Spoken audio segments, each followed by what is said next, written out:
Good evening, everyone. Thank you guys so much for joining me tonight on another episode.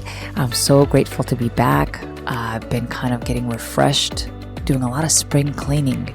It's so interesting. It's like your body knows the rhythm, even if you're just not aware that it is spring.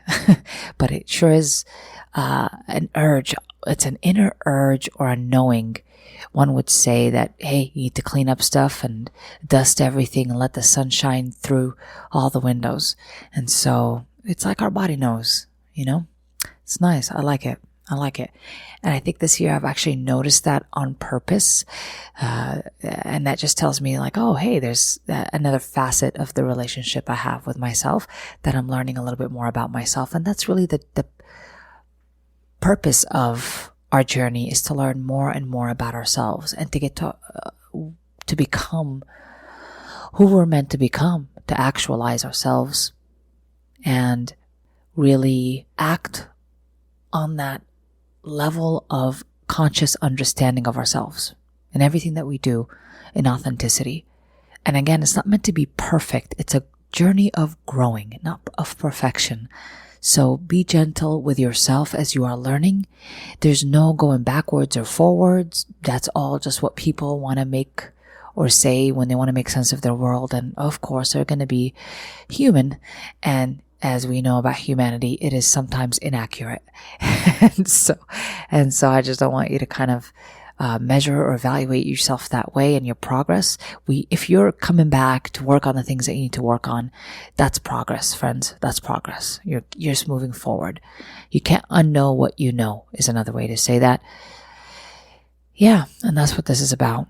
This podcast is really made for self-transformation. I really do believe that wholeheartedly, that we are capable of changing ourselves from the inside out.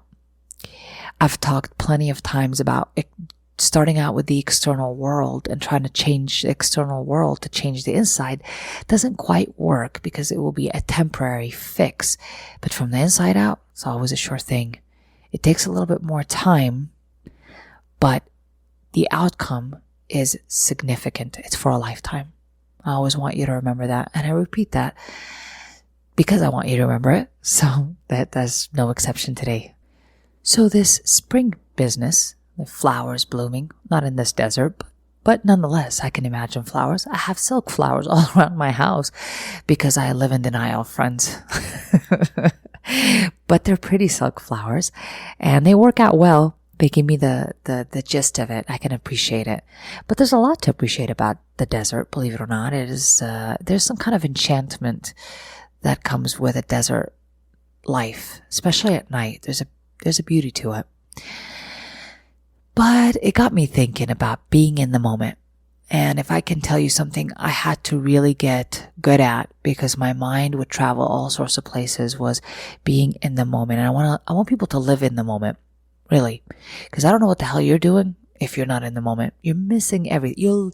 You're letting it go by, you know?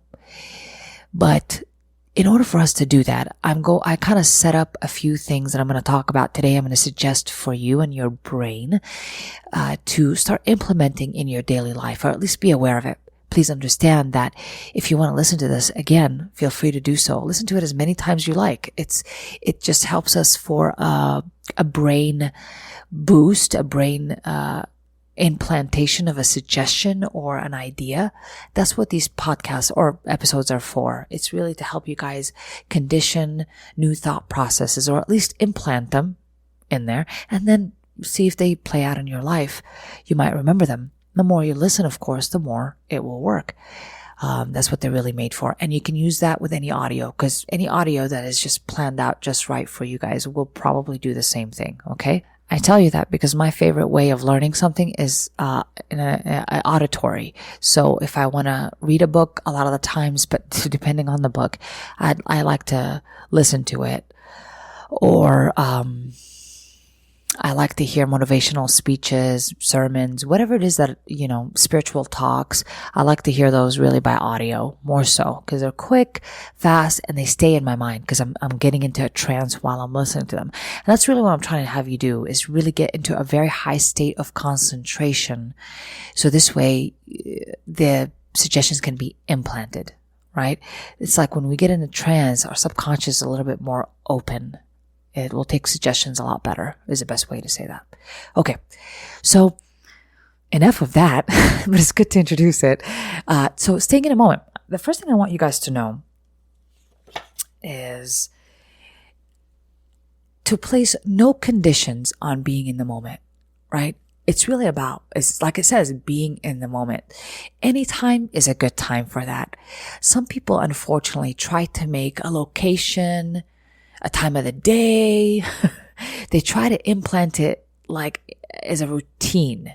The problem with that is that your brain thinks it's a chore. It's like, I have to sit down and be still. I have to quiet and listen to my breathing or whatever.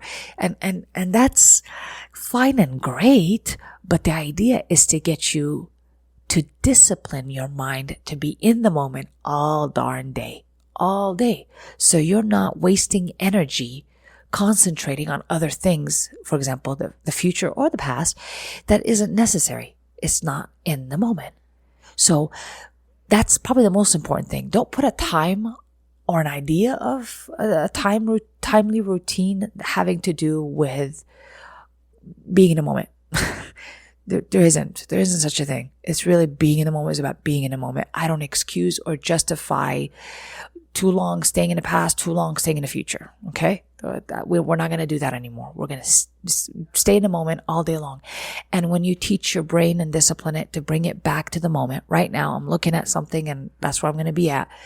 That's what is going to help the best way to get us to retrain that pattern, that habit that we've got. And really think, friends, it's just a habit. It's a conditioned response for us to be distracted. We use a lot of methods in the Western world that keep us distracted and just entertained all day long. And sometimes that works against us because it's a way that doesn't help us discipline the mind on purpose to stay in the moment, right? So it might give us a relief for a little bit to binge watch Game of Thrones, but in reality, when I'm not watching Game of Thrones, I don't know how to discipline my mind to enjoy the moment I'm in with the people that I'm with, right? And that's what we want to do.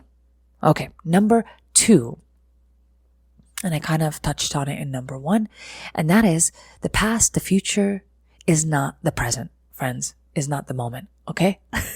I want to make that very, very clear.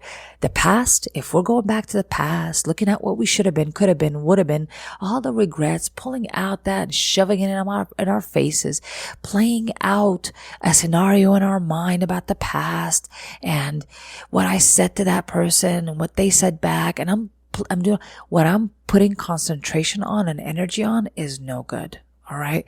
And where your energy goes, your concentration goes, your energy goes.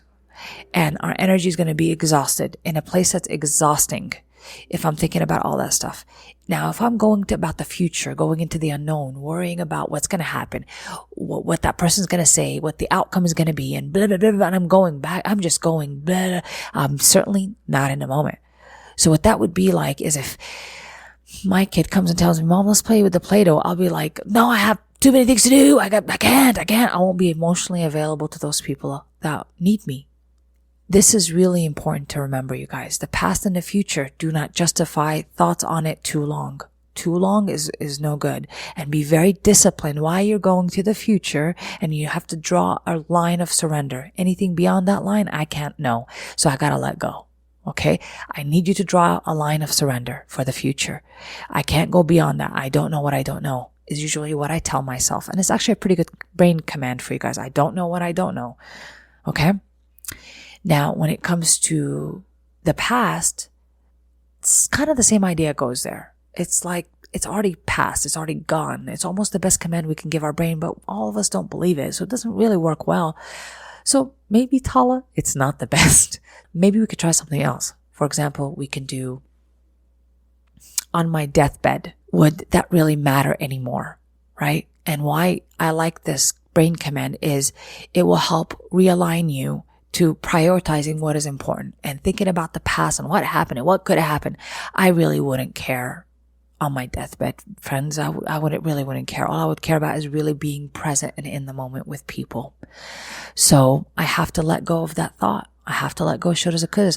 And I will do that every time that thought comes back, because again, I've trained it as a habit, so it will come back. You have to work on it. So we got to do the work of making sure that when it does come back, I'm on it. I'm cleaning my inner house.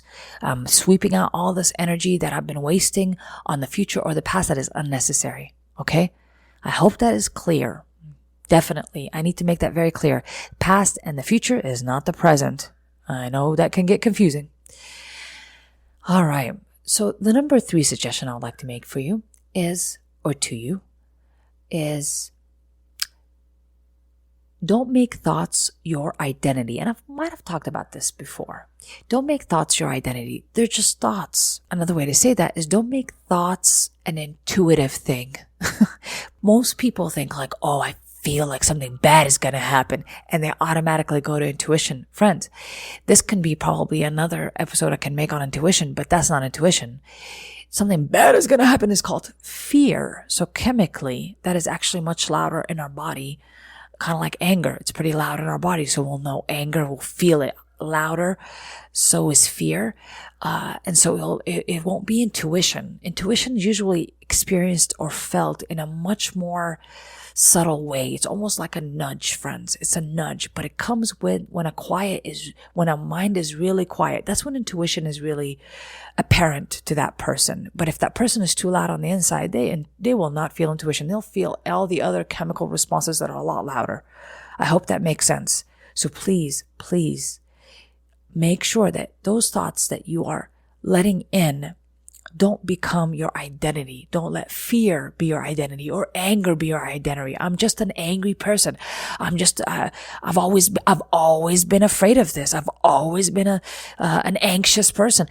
Those things are just thoughts. Those are just thoughts. You don't have to follow them through. They're not an inner deep knowing, friends. They're not that big. They're not that important. Most of our thoughts throughout the day, and especially the habitual ones, are just, well, habits. That's it. I don't ever mistake habits for intuition. They're just habits. Okay? So don't make them who you are. Don't hold on to those thoughts like it's who you are. They're just thoughts. Learn to observe them and disassociate from them properly. And this takes practice. I'm just kind of looking at my thoughts. I'm becoming aware of them, and I'm detaching appropriately from them. Surrendering where I need to, let go where I need to. They're going to come in, so you're going to be aware of them, not ignore them, not avoid them, not run away from them, not distract from them. What we're going to do is we're going to confront them, and we're going to release them. They're just thoughts. I don't have to think about it if I don't want to. If I know this is going to produce a negative outcome, I don't need to concentrate on that one thought all darn day. Okay? All right. That will help keep us in the moment. The next suggestion I want to make, oh my God, I'm on fire, but you guys, not in a good way. I think I'm just going really fast, but I hope you're staying with me. All right, give me a second. I want to take a sip of my tea. It's a rose and mint combination that I got from Sprouts the other day. And I'm not a huge tea drinker, but every once in a while I get in the mood for that herbal taste, you know? And that's how I like to get it with tea. But I have to be in the mood for it. All right. The next suggestion I want to make is probably one of my favorite quotes by Abhijit Naskar. And he says, awareness is simply seeing without trying to see the end. Oh man, that is what really being in the moment is all about. It's really learning to be aware, kind of seeing things around you, but not want to come up with an outcome. So for example, if I'm around another person, they're talking, and people, I really work on this because I earn a living off of it. I have to listen to what the person is saying without making interpretations too quickly. Have to be very quiet on the inside, very open, very spacious on the inside to allow another person to talk. So all I'm doing is listening, being aware of what they're saying without having an opinion about it, right? This is just tells me where they're at, what they're thinking, emotionally, how they solve their problems, how they look at the world. I need to know all of that without me interrupting it. So this is like I'm telling you, off this quote alone, I earn a living off of that. I feed my family off that quote.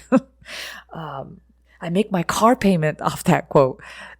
Put groceries in the fridge off that quote. Okay? So it's that darn important. Awareness is simply seeing without trying to see the end.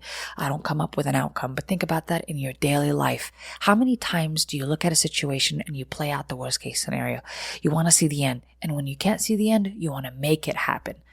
That's what I mean about that. You're not really aware. You're just kind of going all over the place. You're fluttering like a leaf to different places, going where the wind goes. And that's not what we want to do. We want to be able to concentrate and discipline. And so when we find ourselves being loud on the inside and I want to just distract, all I'm going to do to try to be in the moment is to just be aware. Just be aware, look around. And when your mind tries to form an outcome to something, a scenario, please interrupt it. Bring it back. And you're really bringing it back. Don't try to make it travel away from your home. Consider your body and your mind as your home. This is your home.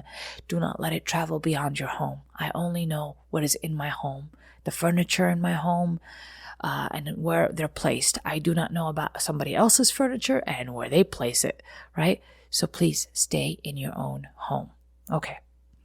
And they all kind of sound like one another, but they're really not. They're just so subtle in the changes and the details that I have to make sure that your brain really looks at it from specific nitty-gritty angles. That's why I'm kind of nitpicking the situation here. Okay, the next thing is to help us become more in the moment, increase the concentration that you have. And I find this as like a shortcut to really being in the moment is increasing the concentration on the other senses you've got, right? So you got touch, sound, smell, and sight.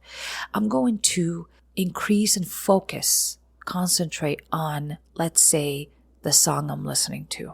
And that's an easy one. So I don't really necessarily listen, but maybe like this plane, for example, I'm listening to it go by.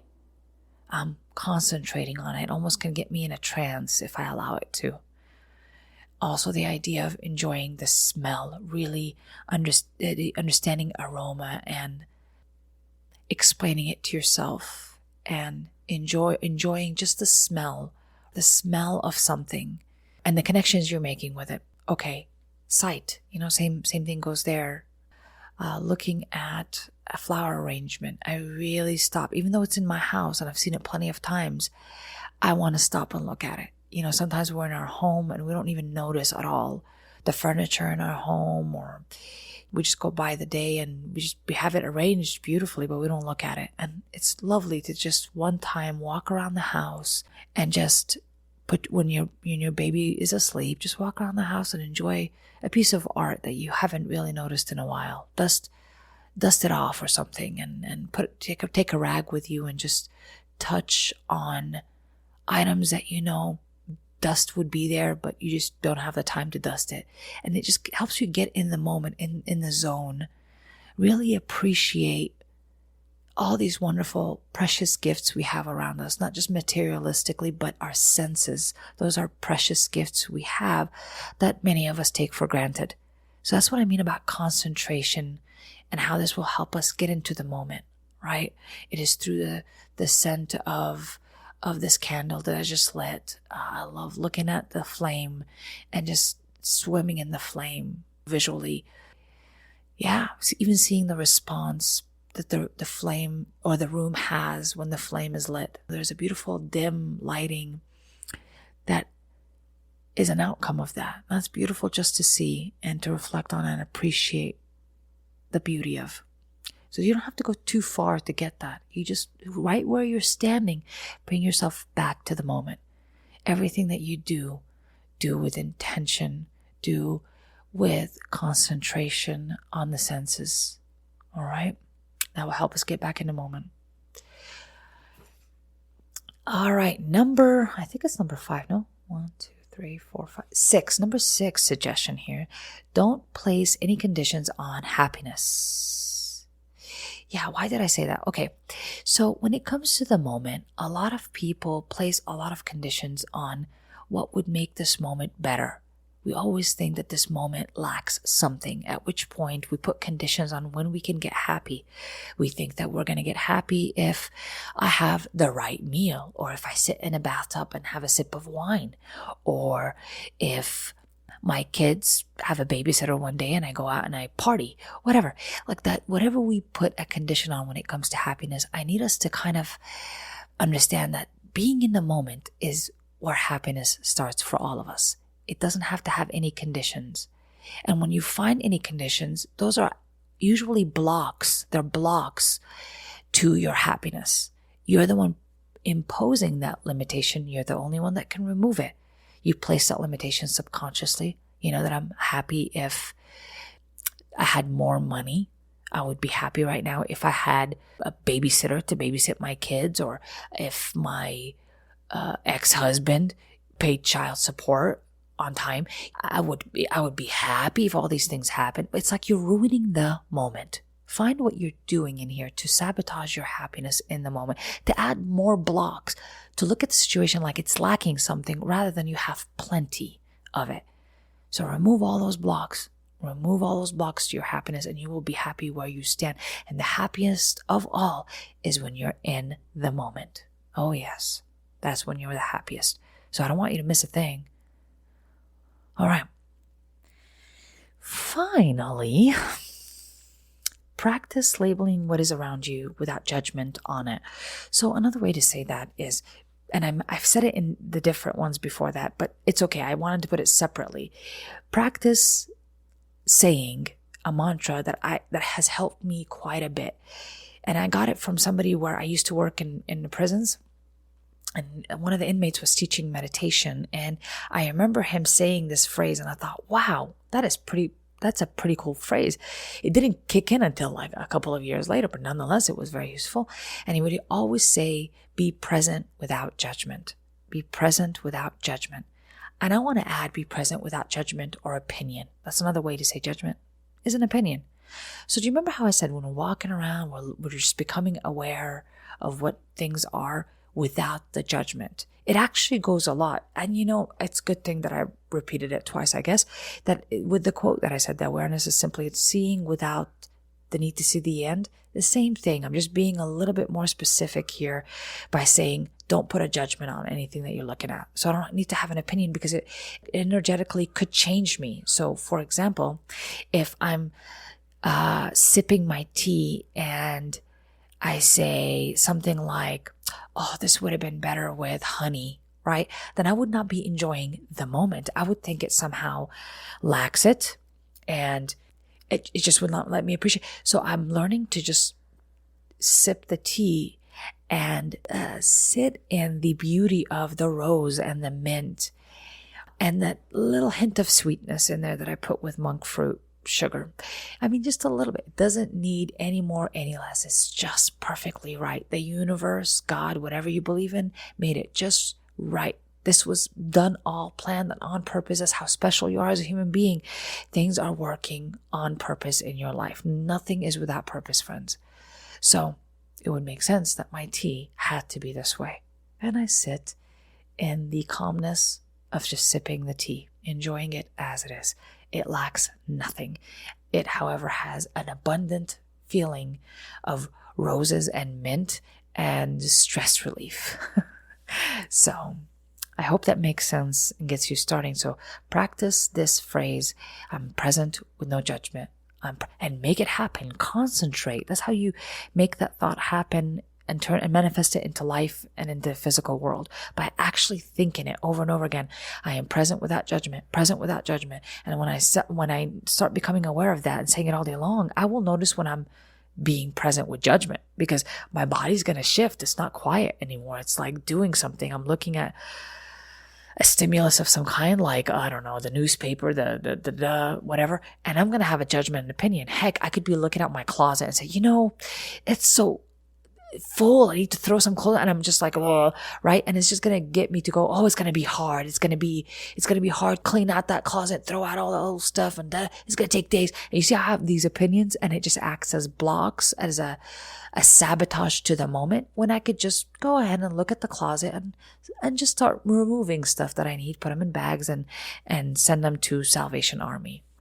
So I hope that kind of gets it together for you to how to practice to be in the moment. And those little things that they're not little, they're huge, but they even all may sound the same, but they're really just being nitty gritty here. I want you guys to make it so accessible and for your mind to know where it needs to go. Please listen to this over and over again if you need the support. I would love to listen to this in the morning because it just helps get you ready for the whole day. It just helps us realign for the day, how to be in a moment for the day.